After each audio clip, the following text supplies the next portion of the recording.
You know, on the surface, he had it all. He was handsome, charismatic, and he was even studying to be a lawyer. But underneath that polished exterior, he was one of the most brutal and prolific serial killers in American history. Today, we're going to pull back the curtain on the dark and deeply disturbing story of Ted Bundy. Now, those aren't the words of a detective. They're not from a prosecutor or a victim's family. Those are Ted Bundy's own words describing himself. And that chilling little piece of self-awareness, well, it gets right to the heart of the monster he really was. So, what is it about the Bundy case that still just fascinates and terrifies us all these years later? I think it comes down to this: the shocking, double life he led. On one hand, you've got this charming, ambitious young man, and on the other, a predator of really unimaginable cruelty. And this, right here, just lays it all out, doesn't it? On the left, there's Bundy in court, looking every bit the confident, up-and-coming lawyer, but on the right, a horrifying glimpse into his real world, the tools of his trade, found right there in the trunk of his car.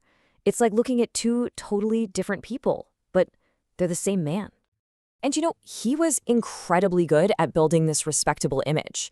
This wasn't some loner hiding in the shadows. No, he was out there, a rising star in political circles, working on major campaigns. His own colleagues described him as kind, solicitous, and empathetic. I mean, it's just wild. He was, in clinical terms, a sociopath. He had zero empathy, and he used his charm and what he knew about psychology as a weapon. It's hard to imagine a more perfect camouflage for a predator. But as we all know, a mask like that can only stay on for so long. Because in 1974, while Ted Bundy was busy building his promising career, a wave of absolute terror was quietly starting to spread across the Pacific Northwest. And then, way beyond. Just look at this timeline. It really paints a chilling picture of how fast and how far his crimes spread. He was like a phantom, just moving from state to state, leaving this trail of horror behind him. Washington, Oregon, Utah, Colorado, Idaho, and finally Florida. His killing spree literally crossed the entire country, which was an absolute nightmare for law enforcement back in an age before computers and centralized databases. And this was his main weapon, a totally unassuming, almost friendly-looking VW Beetle. But this car was a death trap. He actually removed the passenger seat to make room for his victims, and he'd ridged the door handle so nobody could escape from the inside. It was so central to his crimes, and in the end, it became a key piece of evidence against him. So you might be wondering, how did he get these women into his car in the first place? Well, he preyed on their kindness. Bundy would often put his arm in a sling or wear a fake cast. He'd walk up to young women and ask for help carrying books or loading something into his car. It was such a simple trick, but it was a devastatingly effective way to exploit basic human compassion. Now, Bundy's reign of terror wasn't just one long, continuous spree. He was actually caught, but his story just takes another wild, dramatic turn. His arrogance, his intelligence, it made him an incredibly slippery and dangerous fugitive. I mean, his arrogance was just off the charts. So first, he gets arrested in '75. Then, get this, while he's acting as his own lawyer in Colorado, he just leaps out of a second-story courthouse window and escapes into the mountains. They catch him, but just 6 months later, he pulls off an even crazier escape, climbing through the ceiling of a cell and making a break for Florida. And it was there that he would commit his most brutal and infamous crimes. His time on the run finally came to an end down in Florida. But even with his back against the wall, Bundy wasn't about to just fade away. Oh no. Instead, he turned his trial into this grand, televised spectacle. It was his final, chilling performance for the world.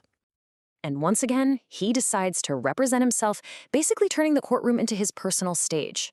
Now, this was a huge deal.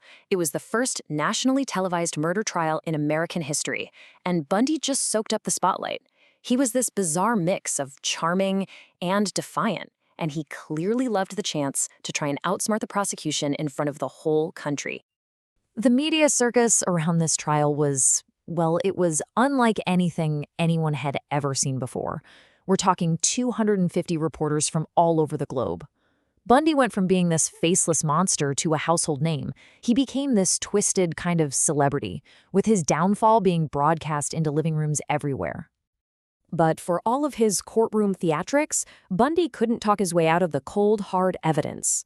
You see, the prosecution had a game changer.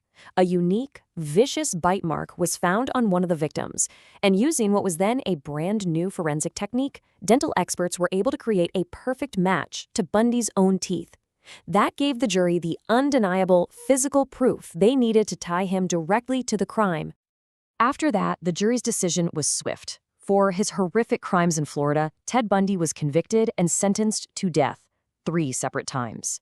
After all the years of manipulation, the escapes, the murders, his reign of terror was finally, officially over. He was executed on January 24, 1989. But even his execution didn't really close the book on the Bundy case. In his final interviews, he started to open up, offering us this horrifying look inside the mind of a monster. So the question that still haunts us is, what on earth drove him to do these unspeakable things? Before he was executed, Bundy confessed to more than 30 murders. But here's the thing. Even that number is considered low by investigators. Some believe that the true total could be closer to 100. The full scope of his evil, we'll probably never know it.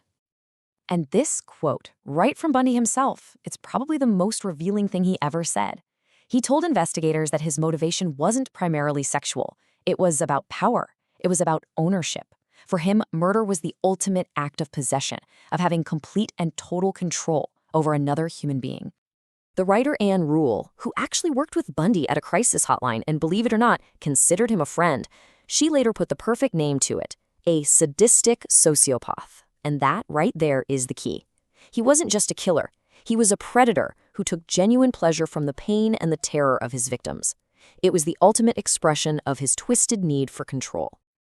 And so we're left with this one deeply unsettling question. The story of Ted Bundy is a chilling reminder that evil doesn't always lurk in the shadows. Sometimes it wears a friendly face, it offers a helping hand, and it lives right next door. And it forces us to ask ourselves, how well do we really know the people in our own lives?